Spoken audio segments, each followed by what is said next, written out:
And the second one was Ed. And I said to Ed, hey, I need some help on this. I have no clue how it works. So those two guys are the ones who got me. Ed's been a mentor here for a long time. Joined the club in 2008, was it?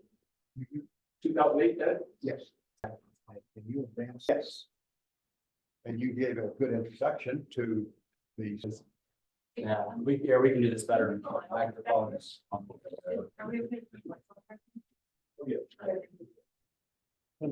Sorry, Ed, I didn't mean to. All right, you might want to come up with better for the. Any meeting, this is, I'm about to say, okay. 4 coordinate systems. You got the local system, which applies to you under the night sky with 2 telescopes. But the local coordinate system, which applies to the Earth. The celestial coordinate system, which applies to the sky.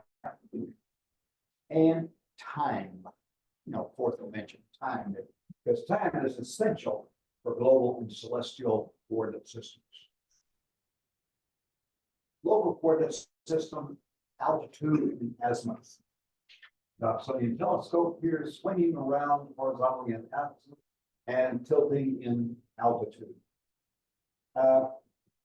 Azimuth, measured from north, 90 degrees is east, 180 degrees is south, 270 is west. Altitude is measured from the horizon up to the zenith. That's 90 degrees. Points of interest or reference. We have zenith, which is straight overhead, wherever you are, straight overhead, that is your zenith. The meridian, well, let's take north next. That's a point on your horizon that is toward the North Pole, the true North Pole, not the magnetic North Pole. The meridian, a line, imaginary line drawn from the north through the zenith to the south. That's a meridian. Translation was middle of the day, because that's where the sun was at the middle of the day. True and magnetic north. Well, you've got 2 norths out there, true and magnetic. Earth rotates about a polar axis. That gives you true north, true south. But it's sloshing around iron inside the Earth, which makes magnetic north pole and magnetic south pole with magnetic lines around it. Magnetic north is always moving slowly, but inexorably. It's 1600, it was way up there. It came down closer to Canada at 1800. And 2000, it was up off the Ellesmere Island. Right now, it's moving lickety-split closer to the North Pole. The compass needle, magnetic compass needle, points magnetic north. So how are you going to use that? Well, an isogonic map shows you the difference between true north and magnetic north. When you've got a compass, it's going to point to over here is true north. I mean, true north is up there. Magnetic north is over that way. So there's a difference. In Charlottesville, it's about 9.76 degrees west. Look at the compass here. If you point the needle about 9 degrees west of north, then the compass rose is pointing to true north. The needle's pointing to magnetic north. And it changes according to where you are on the face of the Earth. We'll come back to astrogonic maps in a little bit. So how do you use it? Well, use for casual references to things up in the sky, how high up and how far around. Also use it for polar aligning your equatorial telescope. I'll get a little more of that later. Let's talk about latitude and longitude, geographic coordinates. Points of reference for latitude. The North Pole, the South Pole, halfway in between the equator. So latitude is measured in degrees from the equator, positive up to 90 degrees at north, minus 90 degrees down to the South Pole. Longitude. It's an angle. If you were at the middle of the Earth looking out along the prime meridian, take any meridian, it can be prime meridian to start with. And if you measure east, you're going to get plus degrees. West is minus degrees. They go around to 180 where they meet on the far side at the international date line. Points of reference. At the summertime, the earth tilts. It's tilted about 23.4 degrees with respect to the plane of all the planets going around the sun. The earth has some tilt to it. It causes seasons on the earth. The longest day of the year, the sun is dead overhead at that latitude we call the Tropic of Cancer. In the wintertime, it's dead overhead at the latitude we call the Tropic of Capricorn. We have time, we'll get into why that came to be. Points of reference for longitude. Okay, latitude's fairly easy. You've got your North Pole and South Pole. Longitude is kind of arbitrary.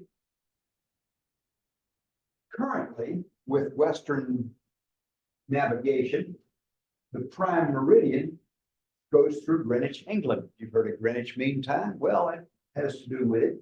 Goes through the Royal Observatory at Greenwich, England. It goes more precisely through the crosshairs of the main transit telescope at the Royal Observatory in Greenwich, England. The international date line, another point of interest, it references on the opposite side. Here we see the meridian right there, prime meridian for Greenwich. Here's a view of the Royal Observatory with that prime meridian commemorated by neon light in bronze with glass cover on the observatory that was built, and the transit instrument was installed by George Airy back in 1850. Transit means it only looks in altitude. You've heard that word before, altitude. So somewhere overhead from looking to zero up to 90 degrees altitude, that's where it's looking. So it only has to open up at the top. Nice view, I like tranquil. More on mapping. Claudius Ptolemy. He was a cartographer and astronomer working in Alexandria about 2nd century BC. Back then, a circle was subdivided into 360 degrees. Well, he subdivided a degree that wasn't accurate enough, so he wanted more accuracy into 60 parts, or 60 primus minutus partis, from which we get 60 minutes. He subdivided a minute into secundus minutus partis, the second minute parts, we get seconds. He promoted the Greek idea of circular planetary motion. Planets were in heaven, heaven was perfect. Philosophically, the circle was perfect shape, so of course, planets are on circular orbits. And he also wrote the Almagest, which was the best planetary position calculator for the next 1,500 years. Totally wrong, but nobody could measure anything more precise enough to prove that it was wrong until later on. Map 1482. Right, but 10 years before the great period of exploration, era of exploration, started by Columbus. Points of interest here: an equator, a Tropic of Cancer, Tropic of Capricorn. The prime meridian was the Canary Islands, which was the furthest point any European had gone to the west. From there, he measured degrees going this way. And he gave some hint to the winds, 10 winds in 10 different directions, which was carried out about 31 years later. We have this map. These are rum lines, RUB, and they point to wind directions, which is very unreliable for direction. Big difference. Africa, you can sail around, and over here we have Brazil. That's a new world, big changer. Okay. Navigators learned that they can tell latitude pretty easily by how far Polaris is above the equator, their horizon. If it's 75 degrees above the horizon. And we're talking north celestial pole is indicated by Polaris going around it, little wobble's okay. Then the ship is 75 degrees above the north of the equator. If that is 30 degrees above the horizon, then the ship is 30 degrees above the equator. So Portuguese ships follow the money on this. Portuguese ships returning from the New World at 38 degrees in diffraction, which is about where Cape May, New Jersey is. They can sail straight into the Lisbon Harbor. Moving along. The problem is longitude. That was a knotty problem. Polaris was good reference for latitude. Give up Frisius, Flemish astronomer 1530 recognized the problem and said theoretically a clock, accurate clocks could be used to determine longitude. Trouble is clocks were only accurate to about 10 minutes per day, and that wasn't going to cut it. So you had to have two clocks totally accurate. The way that works is, let's assume transit telescope, prime meridian in, say, Amsterdam, a star overhead at midnight, same star at a ship at sea, about 45 degrees from overhead, means that ship is 45 degrees west of Amsterdam, somewhere out in the Atlantic.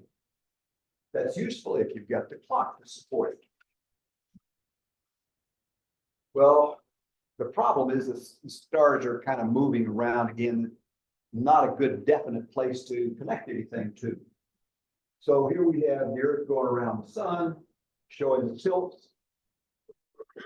Winter, summer is when the northern pole is pointed. The poles are pointed either toward or away from the sun. In first day of winter solstice, poles are pointed away or toward the sun, and autumn's halfway in between. Some spring is halfway in between again. And if you look at plan view, as the Earth goes around its orbit, and as the Earth spins, for instance, out here, we say the constellation of Orion is way out there. So at midnight, but let's go back up a little bit. At midnight, you can see it rising out here. But back in December 21st, if you're on planet spinning around, you're going to see that thing rise about 7 p.m. January 21st, you're going to see it rise about 5 p.m. So every month goes by, thereabouts, you gain 2 hours of when the planet's going to rise. So that planet's moving, it's rising earlier, which means it's moving further through the sky each night. Part of the problem, again, Tycho Brahe, or in Danish, Tycho Brahe, he wanted to forecast a conjunction of Jupiter and Saturn in 1561. He made the calculations according to Almagest, and he missed it by 8 months. So we got to do better. You do better if you have better data. So he built the observatory at Uraniborg. That was the name of the observatory. We see that represented in this painting is a painting of his quadrant mural. What's a mural? A mural is a painting on a wall. Okay, here's a painting of him pointing to this little window up there with the quadrant, which was nailed or bolted to the wall, to the mural. And then we see again the real person painted here, looking through the sight, through the slit in the wall. And he would call out the altitude to, and same time, this character is going to average 2 clocks, and the scribe is going to write it down. They did that for 777 stars plus the planets to an accuracy of 1/60th of a degree. That's to an arc minute. Pretty darn good for non-telescopic astronomy. There's a bigger picture of it. You can see faithful dog means you can trust this picture. Okay, he had a problem. Johannes Kepler, his dates. He's a German astronomer, mathematician. Brahe needed somebody. Brahe had a lot of data, but no theoretical experience. Kepler was a theoretician without data. They needed each other. They got along like oil and water. Brockman he hired Kepler to explain the anomaly in the circular, supposedly circular. Remember, all orbits were circular according to the almagest. The circular orbit of Mars. So for 5 years, Kepler wrestled with the problem, threw the data, calculated back out again, found out the orbits were not circular. They were elliptical. Oh, there goes the spherical, the crystalline spheres right there. You can hear them breaking. He developed 3 laws of motion. He's later proven. He could describe the motion. He couldn't explain the motion. Had to wait a generation to get Isaac Newton involved in Principia, published with integral calculus and theory of gravity that explained why. Time. Christian Huygens developed and patented the first pendulum clock in 1656. He developed a spiral balance spring clock and patented that in 1675. The original clock. So why is the prime meridian at Greenwich? England was a rising commercial sea power in competition with Spain, France, and the Netherlands, which created a need for good navigation. Follow the money. John Flamsteed got a grant from the king to found an observatory at Greenwich, the Royal Observatory, Greenwich, England. Here we have a couple of pictures of instruments. I count maybe 1, 2, 3 clocks in this thing with telescope and quadrant. At the time, observers didn't point telescopes anywhere other than in the altitude. They wanted to time when the planet or star would pass through the telescope, and they would record the time. So transit scopes with time, transit. That means the star crosses something. In our case, usually the star crosses a meridian. They calculated the altitude and the North Celestial Pole, celestial equator. They published the data in declination and right ascension. I don't know where they get the word right ascension from. I never came across that. They created star charts by drawing, first project a spherical surface onto a flat surface. That's a good trick. And then the right ascension along here, the declination along that axis. Again, time and navigation.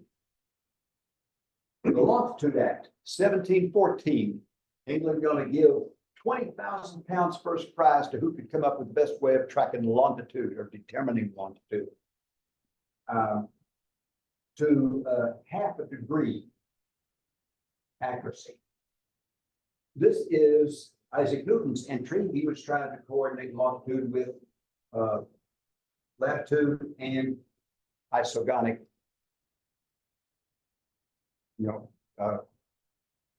magnetic deviation of North Pole to true north. I don't think he realized how much the North Pole, magnetic north, was moving. Isogonic now. Failed entry.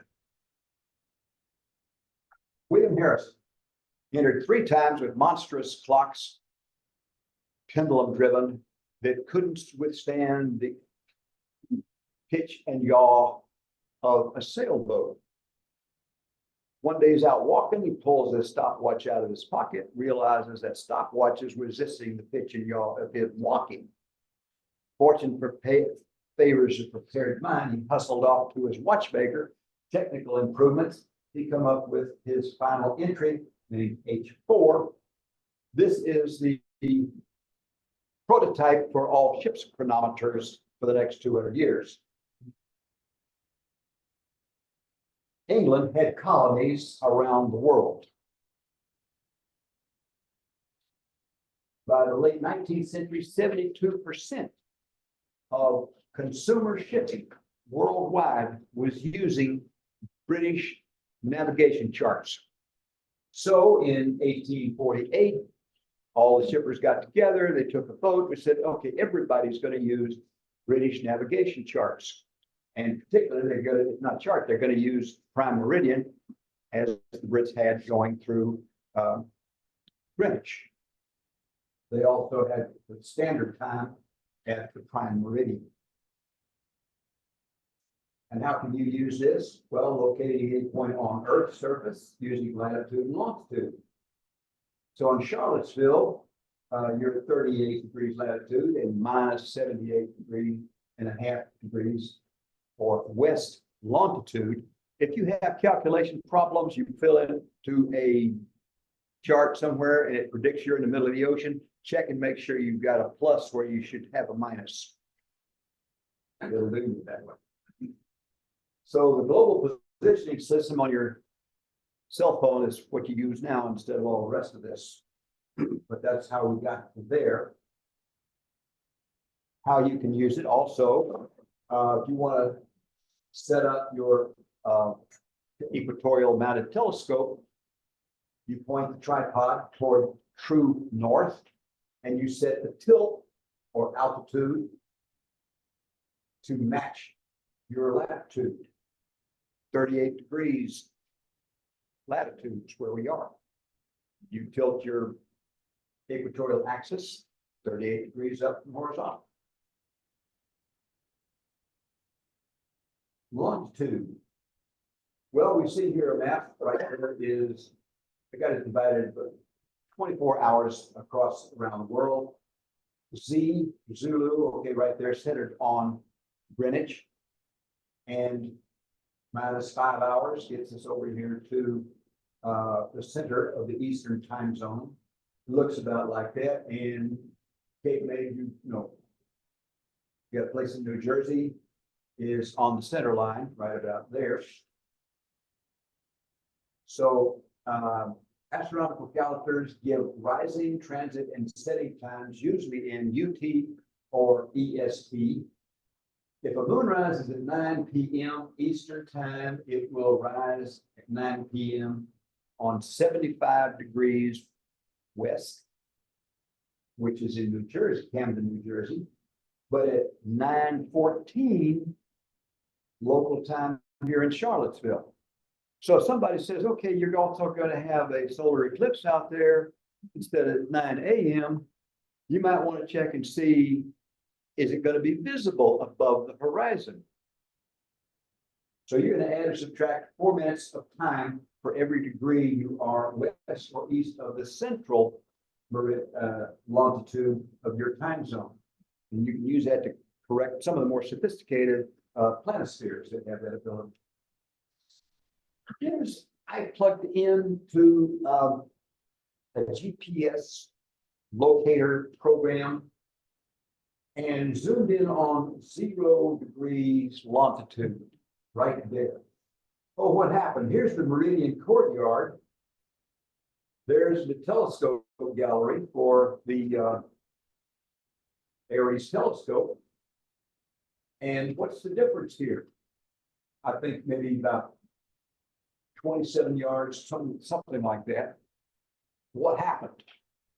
The Greeks got to the constellations first, and they named the constellations. The Arabs got to the stars first, they named the stars that we still use. The Brits got to longitude first and got to name the prime meridian. The Americans got to the GPS first. But think about it, folks. You're going to measure and encompass the whole Earth and compromise everywhere you need to make sure things come out. And you come out with a 27-yard error. Impressive to me.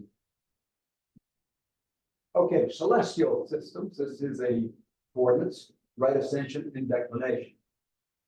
Term celestial sphere, sphere of infinite radius with the Earth at the middle, and all stars and celestial objects are projected to the inside surface of the mirror where you of the sphere where you can see them moving around.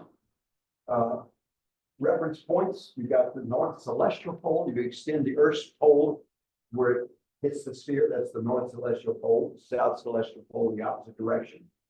The celestial equator, very much same as the Earth's equator, just going around halfway between poles. And the new thing here, the ecliptic. That's the plane that the Earth moves in around the sun. It is tilted with respect to that plane. So declination is measured in degrees from the equator, north to 90 degrees, south to minus 90 degrees. Convenient reference points.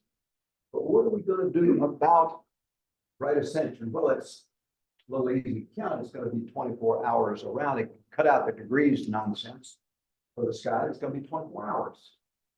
But here we have the prime meridian, but there's no reference points out there.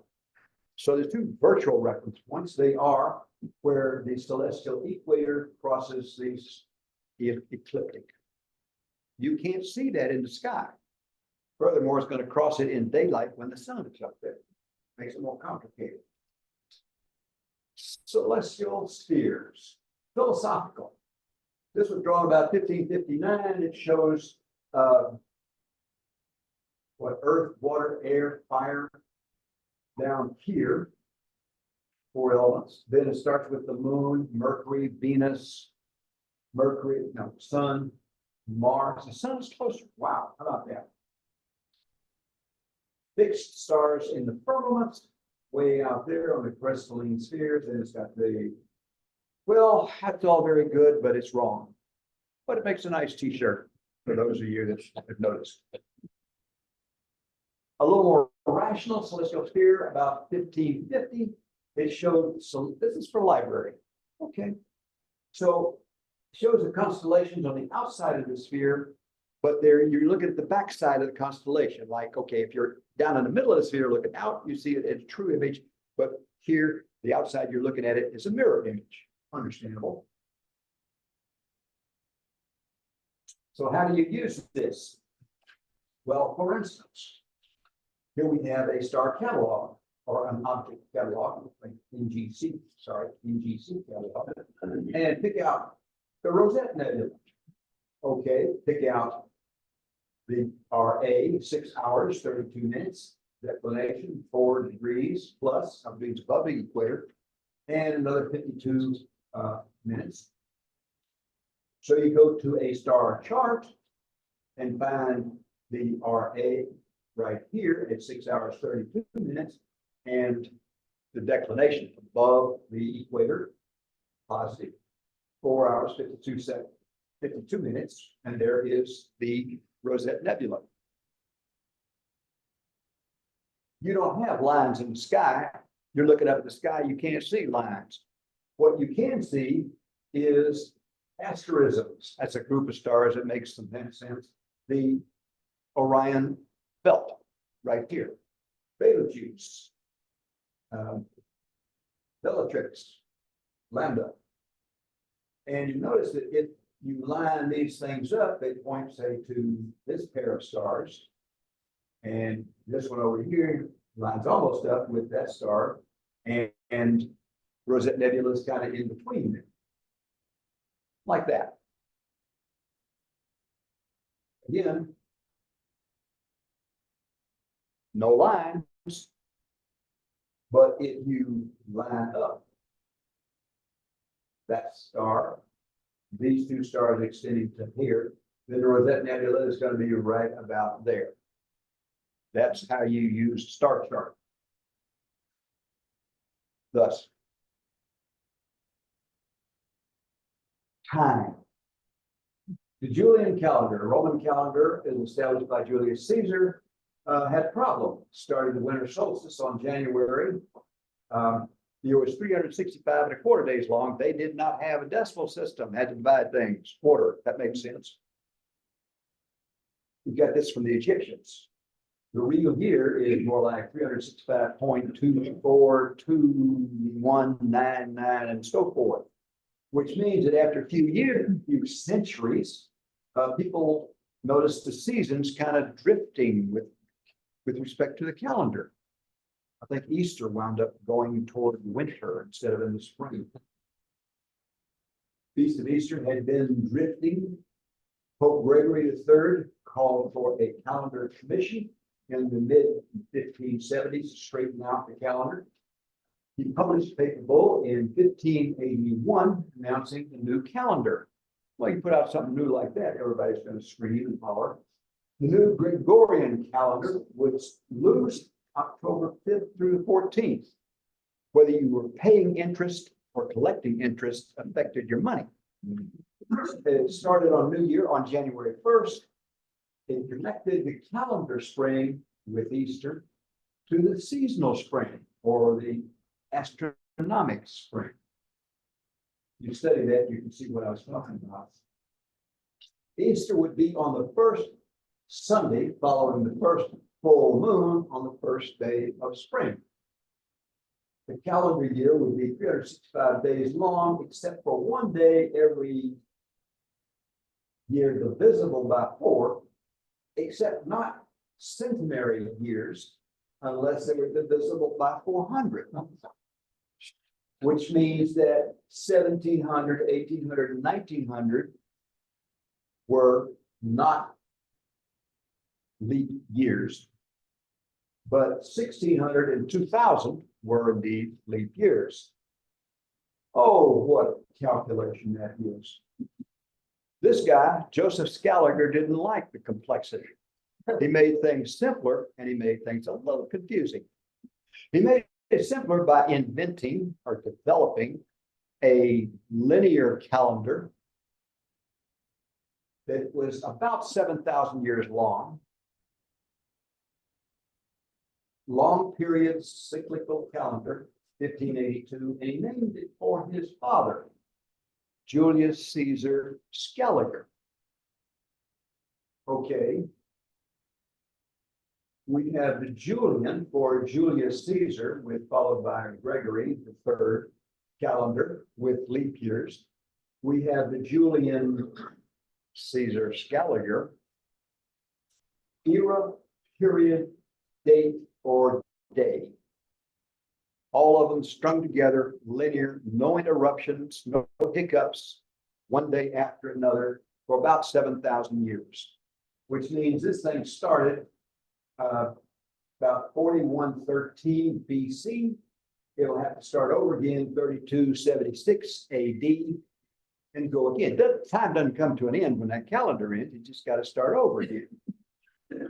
Like there's the Aztec calendar. Oh, it's coming to an end. World coming to an end. No, not that. Which to you, what that means is you look at stellarium, you see the date and time in stellaria. It shows the year, month, day, the hour, minutes, and seconds. Or, and this is the Gregorian time with, you get a hiccup every 4 years. Or you click on Julian day and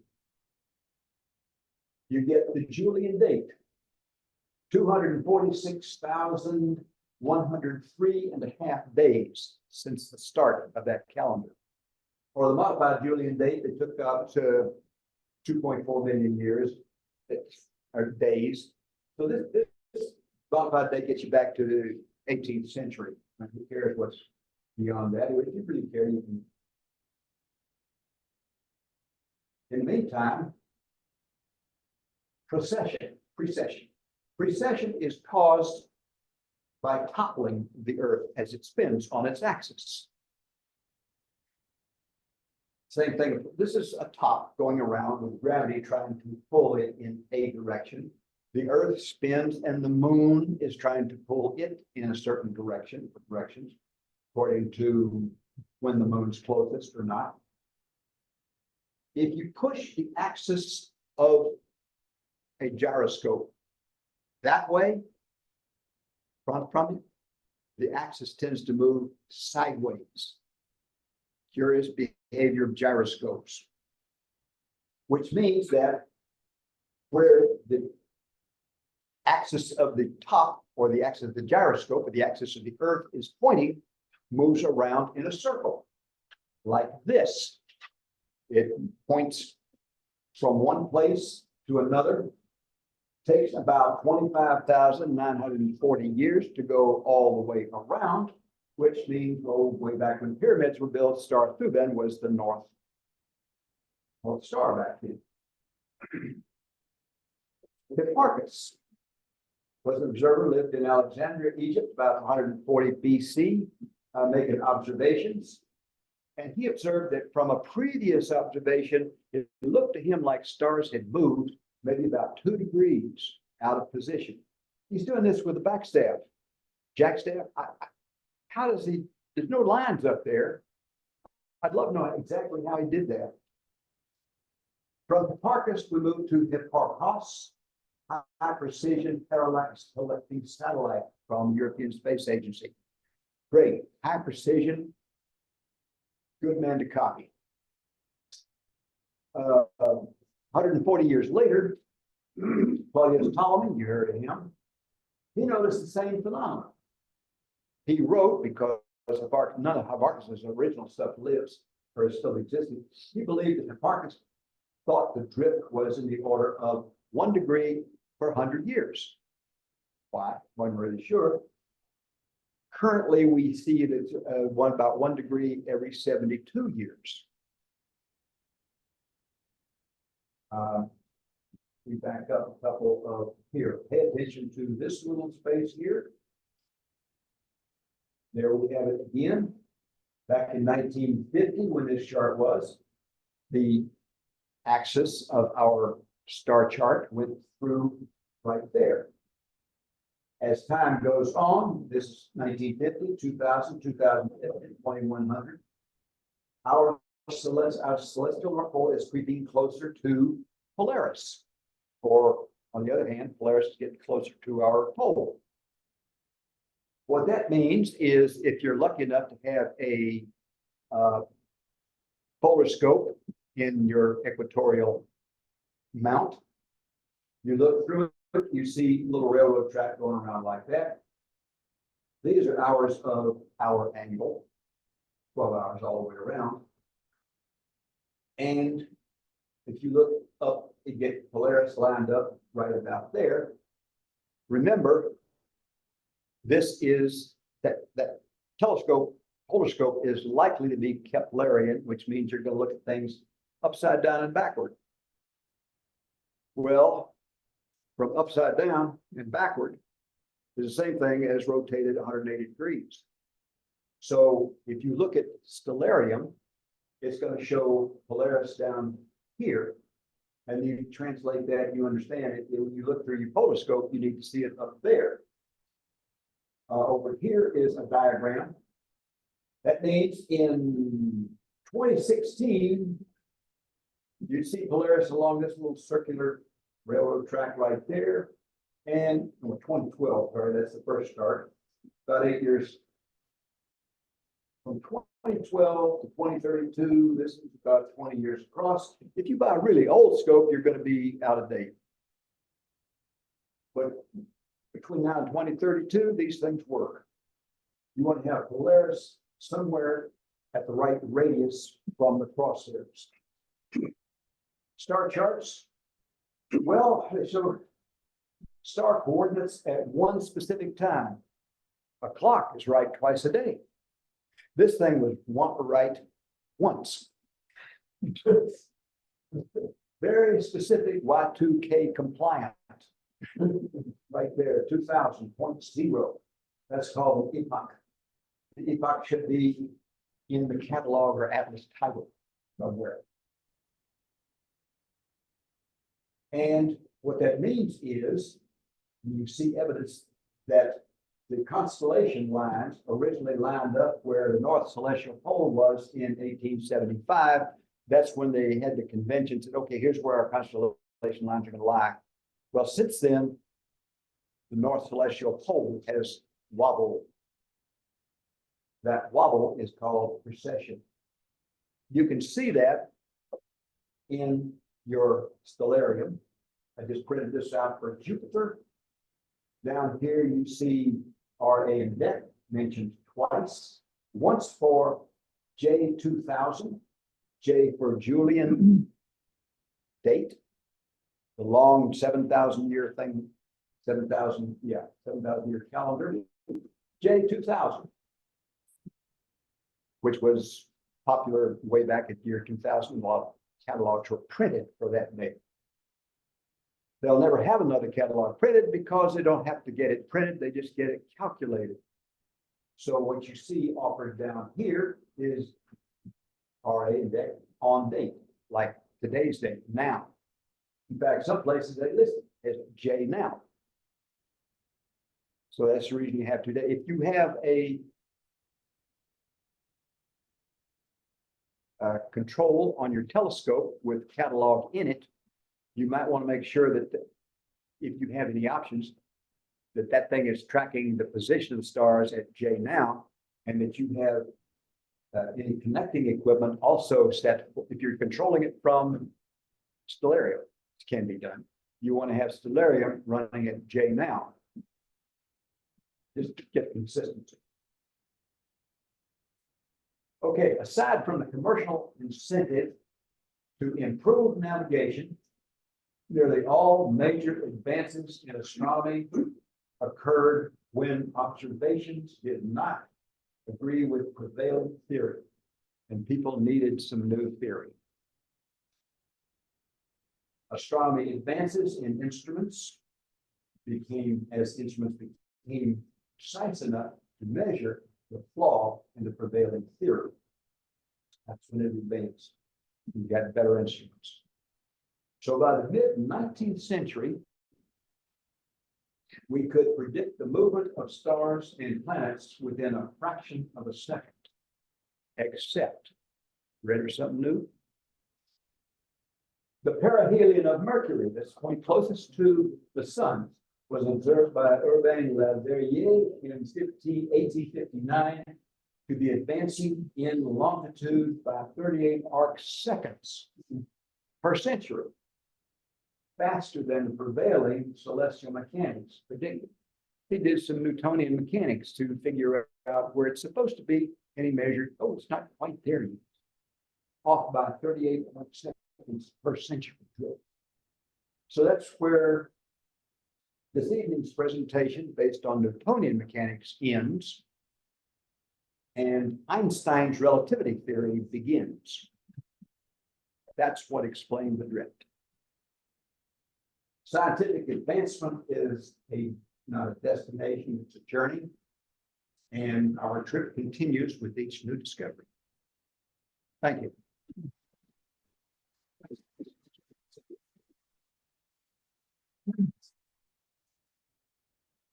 Question, Fred. A couple here, but this one first back here. And then Okay, let's start with you. You mentioned a guy who invented the clock. Yes. There's a lens that Make prize, actually prize. Oh, Harrison, yes. And the British Admiralty, I think it was, that took the money out for that. Yes. And they, They're when the he ones that- invented it, they screwed him out of it. Yeah. Good point. Yeah, I don't think they didn't screw it out of it. Isaac Newton screwed him out of it. Isaac Newton and Hugh Massillon were two members of the committee who each had entries of their own. He did not get the prize. Parliament voted 20 years later to give him money. I'm watching a movie about it. More, I don't know. Yes, Ed, this is a human interest question. yes. How old was Terry on? You bet it. When was that? Oh, I don't know. He had greater hair than I had. And I think that was probably about 15 years ago. And I thought it was really good with the sign and start. He wrote. He drew it. He created that. Well, he updated the previous scale date for 1950. He did all the calculations. Okay, we'll put it down. Put the block here in progressive sizes.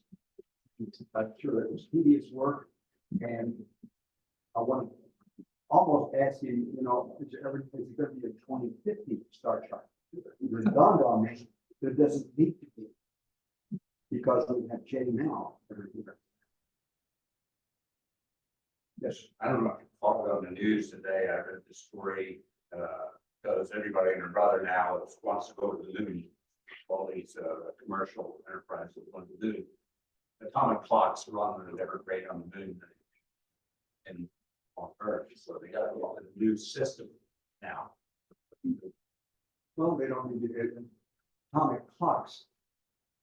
Clock on satellite navigation systems runs slightly different than clocks on the Earth. Yeah. So a proof of Einstein's theory is that your GPS works. Yes.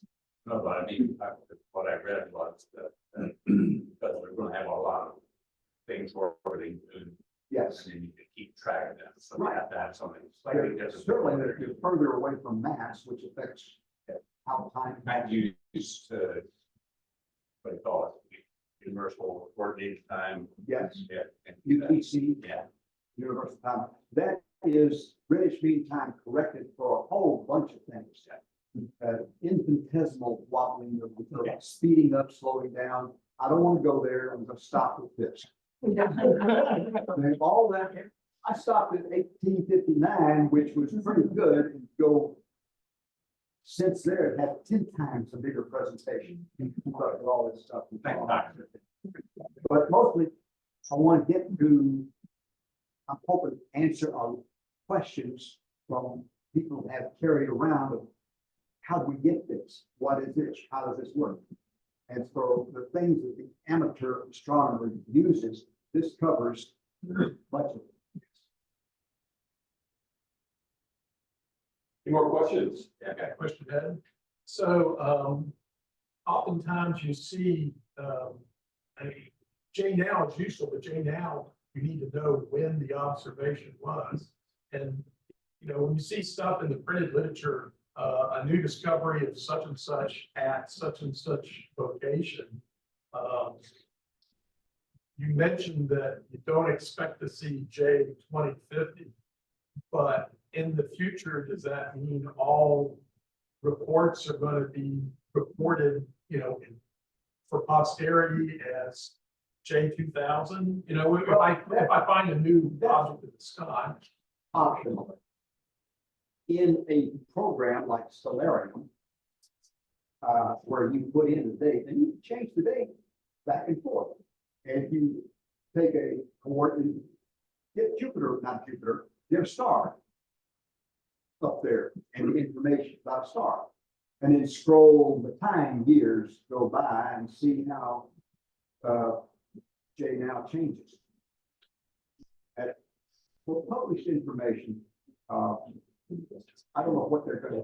As someone in the, address that. as someone in the kind of in the field a little bit, yeah, J2000 people post, because most everyone can correct for J now off of the J2000 coordinates. It's way better to give out the coordinates for one set date and time than to correct for J now 20 years ago.